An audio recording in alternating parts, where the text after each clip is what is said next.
Well, on there, my fellow friends and fellow gaming enthusiasts, I, the Fat Man, again.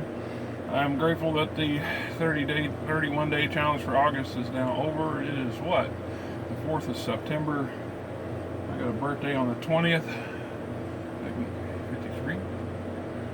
Yeah, 1966, 53, whatever.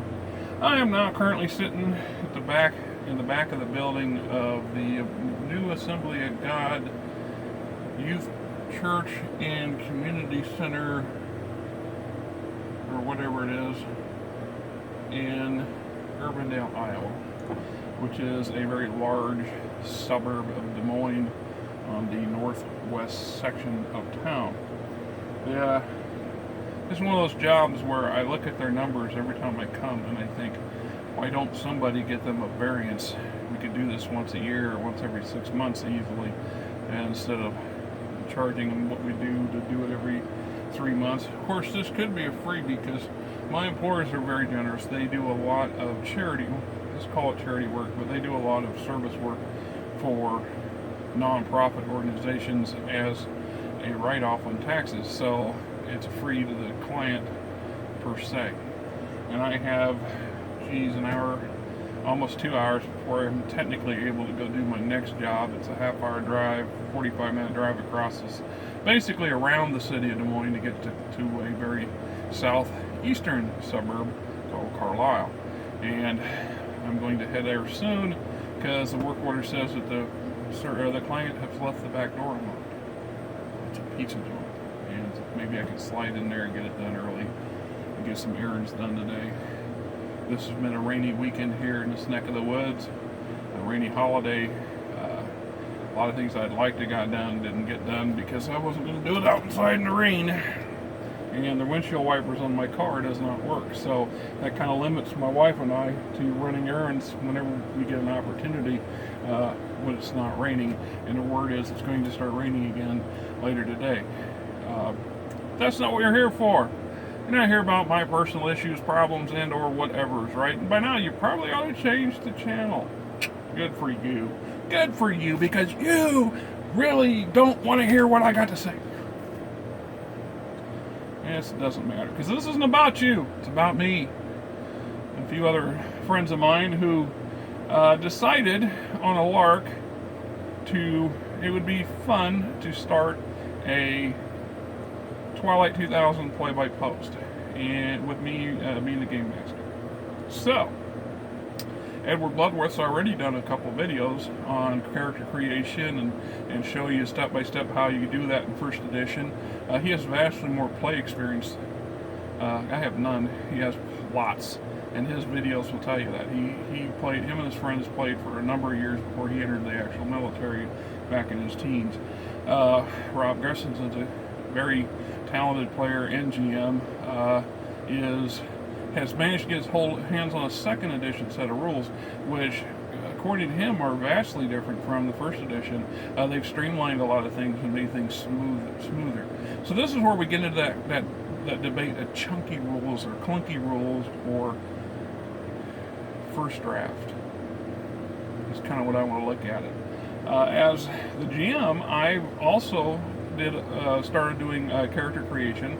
I'm creating a number of NPCs. This is a military unit, so it needs to have a reasonable number of red shirts, if you're familiar with the term.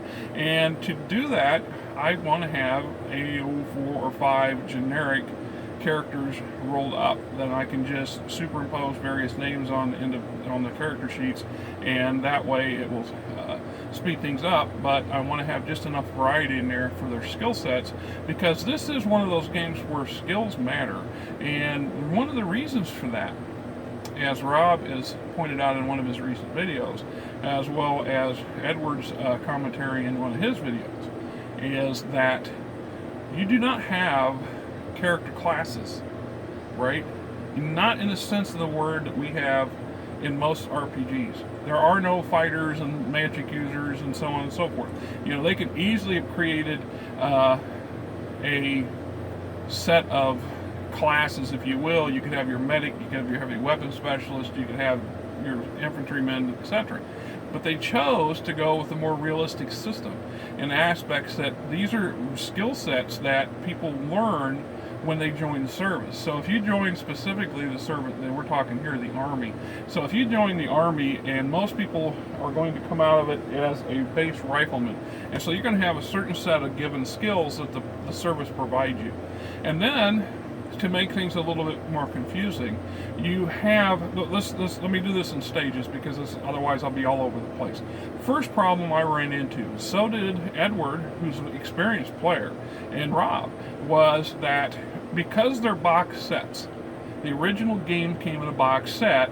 You had a play manual, you have a play manual, you have basically a GM's manual, you have then you have a whole slew of supplements. Some of these are little booklets, and a lot of them are individual sheets. Now, I seem to remember that a lot of these were on little bits of cardstock back in the day. So without those, it's incomplete. So I had the original core book from my very first set. I had the back half of the cover of the box. The front cover disappeared. I had the maps, but I was missing the booklet that has all the charts. See, they left the charts out of the so-called 2 core books because for whatever reason they just decided it would be easier that way. I don't know. And that chart supplement is vital because it includes a number of required little subcharts for creating things like rank and nationality, languages, among other things. It also includes the equipment chart, the original equipment and weapons chart for you to get your gear. So without that, you're a bit of a pickle. Then it also includes a worksheet for creating your character. So you actually have a character sheet, but there's a second sheet called a worksheet that you fill out and to fill in the vital stats. See, it took away from the player some certain options. You don't get to choose your age. You don't get to choose how long you've been in the service. You don't get to choose a number of different things that it's a given in most other RPGs. You know, if you look at the gorilla, like everybody, well, it's always got to be D&D. Well, D&D is my, I don't know if you want it in here or what. The first time in a long time anybody's wanted it in here. But it's a question you have to ask. Do you want it in here? Because I could move. I can't see through their windshield, so I don't know. But I know I'm going to finish this video unless they tell me otherwise. The problem we run into was without the character generation sheet and the character sheet and the book, the play manual, and the supplement book, it's impossible to create a character. Edward had to go find a couple missing pieces. I had to find a few pieces a while back when I did my first video on the game core books, and Rob has a completely different system from what we got. We give him the PDF. I sent him a copy of the full PDF that I found, which include the supplements in it, and so he's regenerating a first edition character the same way we've been doing it. He has the advantage because Edward did a video on how to create your character, and it's a bit of a challenge. It's interesting, right? And that's part of the fun of this sort of thing. Then we run into a second stage of problems, or I did, in part because when I read the backstory material, the beginning, the box set comes with its own version of a module called the Breakout of Calais. It's a Polish town. Don't ask me to pronounce it properly. And basically, the enemy has you surrounded, and the 5th Division is disintegrating, and at some point you're left on your own. And this is where the actual adventures begin. But the beginning opening gambit is, how do you get out of this pocket that the Russians have put you in as a group? Not necessarily because the 5th Division is done for. That's just the way it is. So from the player or from the game master's perspective, they gave me plenty of information on the opposing forces, the outfor of the various Russian and Polish pack forces that have managed to do in the 5th and get them moved around, and so on and so forth. The next problem we run into is they didn't give you any information on the 5th Division itself, or its apparent units, its component units, which from a standpoint of, it's kind of, well, not necessary because the unit's going to be destroyed, but I prefer to have that backstory material because I can give the player unit an actual designation. They belong to this company, or this platoon of this company, of this battalion of this regiment, kind of thing. And I like that sort of stuff because it matters. It matters down the road. It's little details. The little what patches they're wearing on their uniform that could identify them down the road that might get them in trouble, kind of thing, or might help them out of a pickle because other survivors of the 5th will recognize that they were there, kind of thing, right? So I have to make that up from scratch.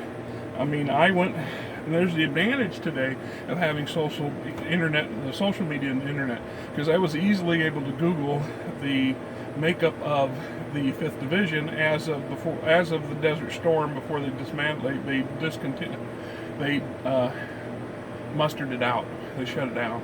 But I was able to get the component units of roughly the 1980s, 1990s period, and then pick from that a regiment, and from that I was able to get some more information on that specific, the 6th Regiment, which actually has a lot of history. It goes way back to the War of 1812, its history does, which is interesting stuff for backstory material for the GM, and potentially for the game and the players. But none of that stuff's included in the booklets and the modules. You had to kind of later books have some information on it, but not very much. And you had to come up with, I had to come up with this stuff from nowhere. So, you know, there's always some advantages and disadvantages to these old box sets. It's interesting so far. It will be more interesting to see just how much more of a challenge is yet to come for the system. And I'd like to pick up a couple more players. I'd like to pick up a couple more. I got one fella in mind. I have yet to ask him, because I think he's a young fellow like to get into this. Maybe not, because we're going to do this play by post, because it's the easiest for me and for some of them to do, because we don't have the luxury of sitting around the table, and I don't have the connectivity and communications and stability to run a point of view or face-to-face internet sort of thing. I mean, you know, I'm not kidding you. Over the past weekend, just doing some of my various normal stuff, I burned through a $40 card for one of my hotspots, and my other hotspot doesn't kick in until tomorrow. That costs $95 a month, and it's only good for 22 gig. And you don't think how much of all those videos that I did for our RPDIJ challenge cost in gig points. You know, how many cards did I have to buy? How many sim whatevers did I have to install on my phone? I know it said I used 89 AAG whatever this last month. And that includes me watching Netflix too, so I'm not going to cheat on that. But that is the way it is. So until next time, let's see where this goes.